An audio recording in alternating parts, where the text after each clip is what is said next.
am shocked. He found out 2 weeks before our wedding and took revenge on our wedding day. Imagine being left on your wedding day at the altar alone, weeping, holding your flower bouquet and looking dumbfounded.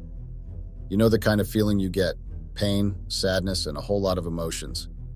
It all happened to me in one day. Before you start to feel sympathy for me, it was all my fault, and I should have seen it coming. But fun superseded reality. This happened weeks ago, and up until now, I still feel all the emotions I felt that very day. Hi Redditors, I am Amanda, and I am 24 years old, and I'm going to tell you the story of how I ended up alone at the altar on my wedding day. It's going to be a very long story, so please stay with me till the end.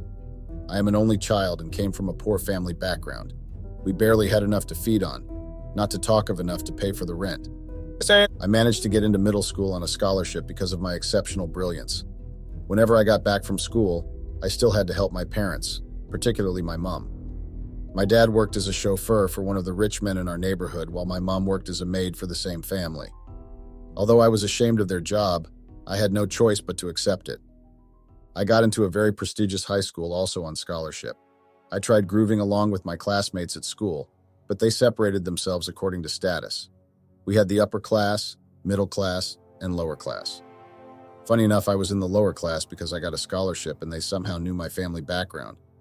I tried out all the extracurricular activities, but I wasn't allowed into any of them because of my status. So I decided to be the invisible person all through my senior year, and soon I graduated. When I graduated, I couldn't attend college because of my parents' financial status, so I decided to work as a sales assistant in a clothing store. That was where I met Franklin. I had just started working my night shift when this lady came in saying she wanted one of the most unique and exquisite designs we have in the store. I showed her our latest designs and told her if she orders for it today, it would be delivered personally to her address and requested for the address. She gave it to me without problem and gave me her credit card for payment. Unfortunately, while she wanted to hand it over to me, it fell, and that is when she went ballistic, calling me all sorts of names and passing disrespectful comments at me. I stood silently and just kept on apologizing. While others in the store just stood and watched, Franklin decided to step in. He gave an earful to the lady. She was embarrassed and left the store immediately, saying that she wasn't going to come to our store again. I was thankful to him for his help, and he told me to learn to stand up for myself. He also complimented my look and said he felt sympathy towards me, and that was why he decided to help me.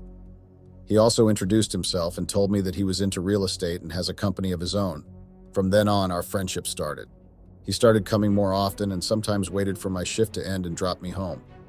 I told him that I wasn't able to go to college because of my family background. He felt pity towards me and said he decided to help me with my college. He sponsored me throughout my college days, and after 4 years, I was done. On my graduation night was Franklin's birthday, which of course I was invited to. When I got there, he couldn't take his eyes off me and told me how pretty I was. Immediately at that spot, he asked me to be his girlfriend. I hesitated at first, but later gave in. We sealed it up with a kiss. I started searching for employment and wanted to start going for interviews. Franklin, however, told me not to bother myself and come and work for him at his company, since he needed a secretary to take care of some of his work. It was a win-win situation. I started working with Franklin immediately. He had a partner in his office who was also the co-owner of the company named Clark. He introduced us to one another and I immediately clicked with him. Soon I started working with both of them and things were going great in all our lives. I later moved out of my place and moved in with him as he requested. But later things became different between us. Franklin had been distant, preoccupied with work and other commitments. I think Clark sensed that something was off because he usually asked us indirectly if we were okay, but we didn't say anything. I think he didn't want to push me to talk or pry into my personal life, so he never actually talked to me personally. Before I knew it, things took a turn for the worse for me, of course. I don't know how it started, but I began having an affair with Clark. Clark was a really good person and he was very friendly. It was easy to vibe with him, and he was the type of friend you would want to keep for a long time. He was the one that greeted me first in the office, and I greeted him back, not knowing his identity. But sometime after, Franklin was the one that introduced us. He told me he was his longtime friend and they started this business together. I smiled at Clark and he smiled back at him. There were times where Franklin usually traveled, and it was just usually Clark coming to the office and we'd greet each other. That was how we started talking. It had started innocently and friendly, though, with a few flirtatious conversations here and there. But soon our relationship turned physical, though it wasn't planned that way. It happened when Franklin decided to go on an impromptu business trip to check on a property and finalize a deal, which he could have assigned another person to do it, but he decided to. When he later left, leaving me alone in the office, I was so annoyed and just engrossed myself in work to forget the pain, but it wasn't enough. I decided to pour it all out over a drink. I decided to go to a bar to get my mind off things. I didn't want to stay alone in the office at home. I felt so lonely and I needed someone to talk to. I racked my brain to see who I would call, but no one came to mind because I didn't have many friends. I went to the bar and asked the bartender for a few drinks. I was feeling a little tipsy when I heard a familiar voice call my name. I looked up and saw Clark, and the look on his face was either concerned or worried. I couldn't tell, but I felt like I was imagining it because I was drunk. He asked me if I was okay, and I just smiled and nodded. I took another shot, and I was about to take one more when Clark stopped me. He told me to stop drinking because I was already getting drunk. I also felt like I was getting drunk because I am a light drinker, and I hadn't even drunk up to 5 shots. I told him to leave me alone, but he didn't answer. He was holding my hands, and I think it was because I was drunk, but I was feeling a certain type of way. I wasn't getting enough touch from Franklin. It had been a long time since we had actually slept together and enjoyed each other. It was either we did nothing at all or a little quickie, but I didn't feel anything.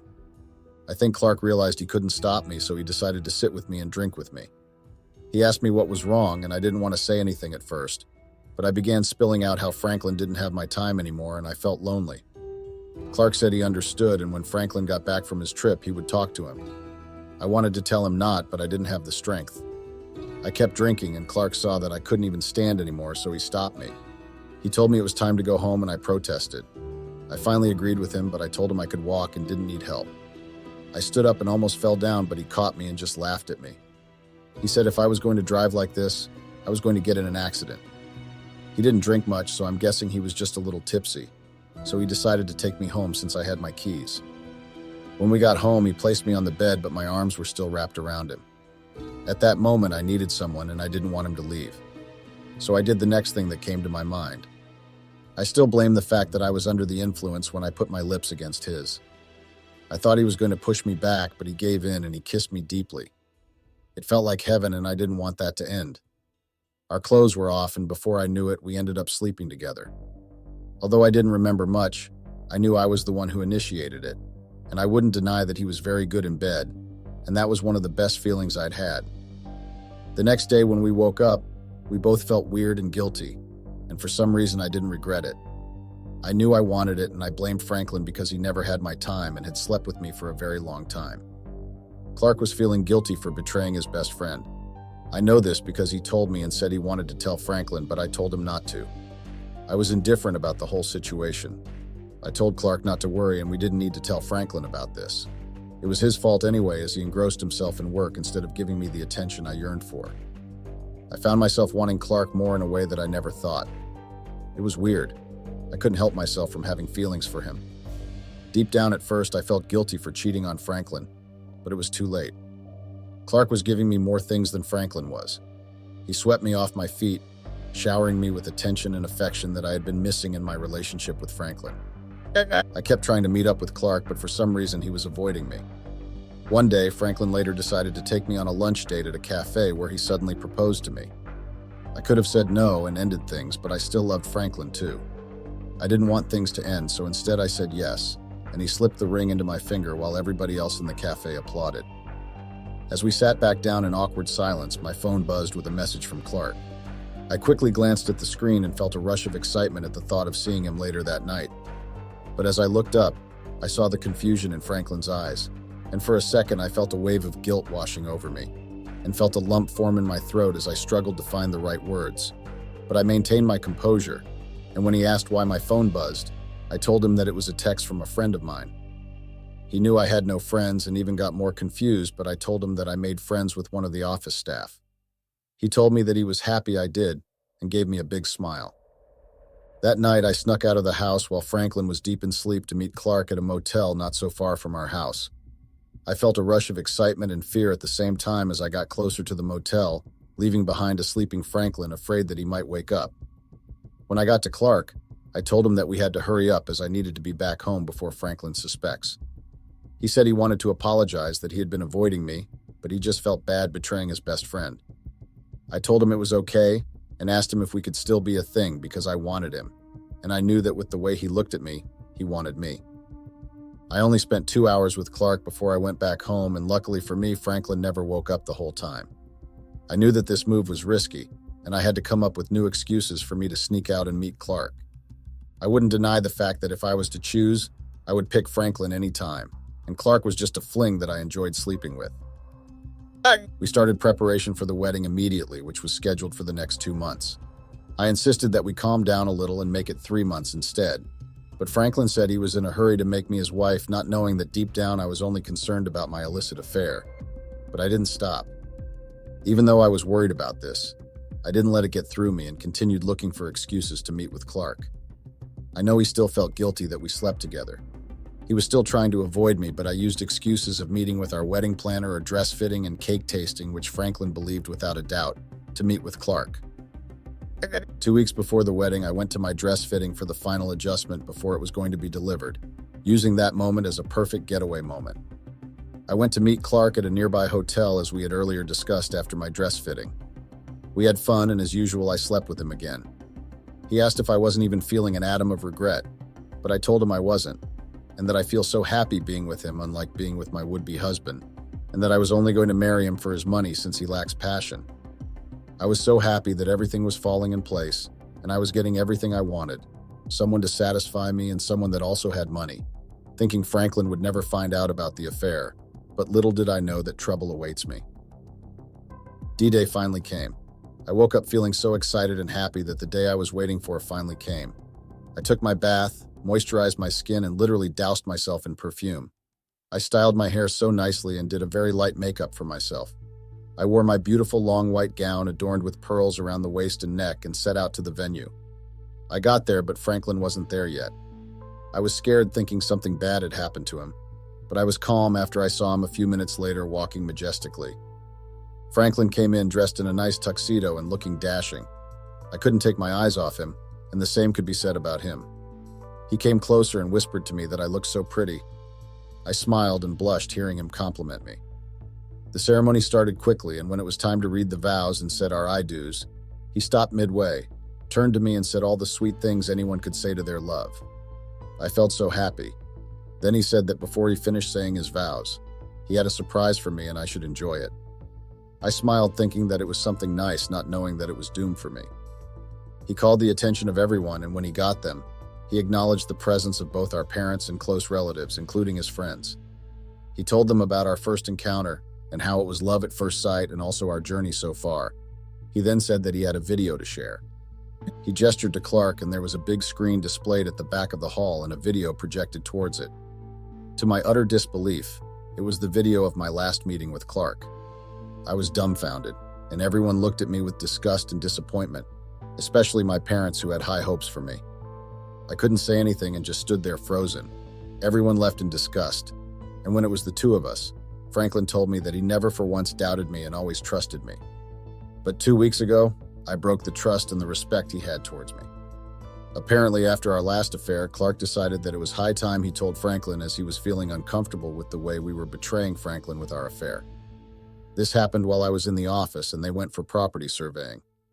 At first, Franklin was shocked and angry at his friend, but when he realized that I was the one that seduced him before he succumbed, he became easy on him, but he couldn't forgive him completely. He was just happy he came clean. It was then Clark gave the recording he took of us in our last affair to him, which included the part I said I was only going to marry him for his money. I was shocked at this revelation and looked towards Clark in disbelief. He only looked away and walked out.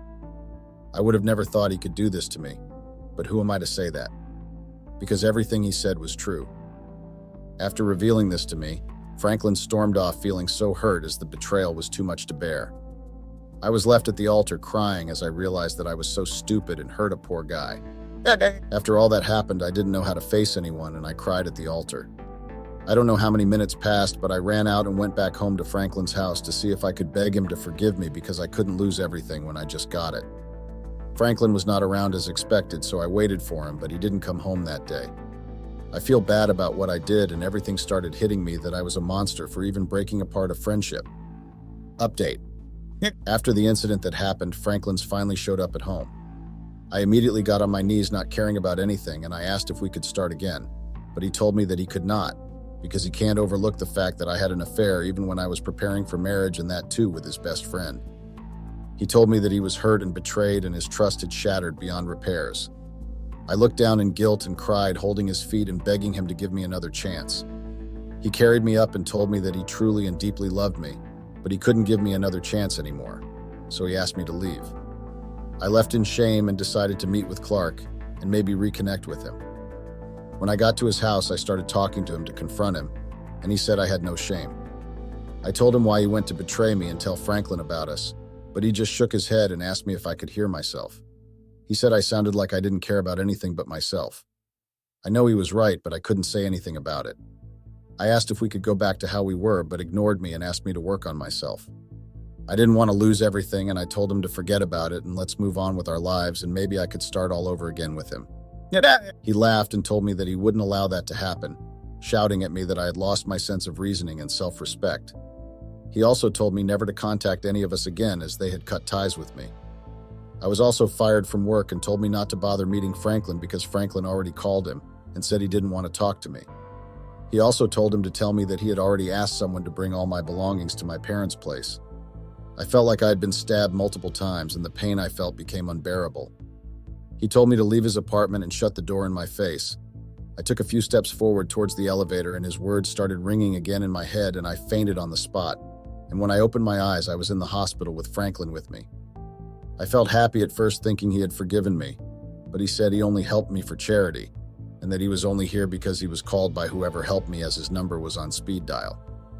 He then left me, and I never heard from him again. When I recovered, I went back to my apartment, but my parents kicked me out, saying I was old enough. But I know it was because they didn't want the rumors of what I did to spread around in their workplace and give them problem. I had nowhere to go, and I had no money because I spent them all on clothes and shoes and things that are useless. I tried selling my belongings, and I got this little apartment. I was left alone, racked with guilt and shame. I knew that I had made a terrible mistake, and I had to face the consequences of my actions. In the end, I was left with nothing but regret and sorrow. I had lost my husband, my family, and my self-respect all at once over a stupid lust and passion. I knew that I would never be able to undo the damage I had caused and vowed to never make the same mistake again. But isn't it too late? As I lay in my bed, my heart heavy with remorse, I realized that some sins could never be forgiven, no matter how hard you tried to make amends. Betrayal has a way of tearing lives apart, leaving nothing but broken hearts and shattered dreams. I learnt my lesson the hard way, and now I would carry the weight of my actions for the rest of my days. I would advise that no one tries to pull the stunt I just did, else would end up where I am today or even worse.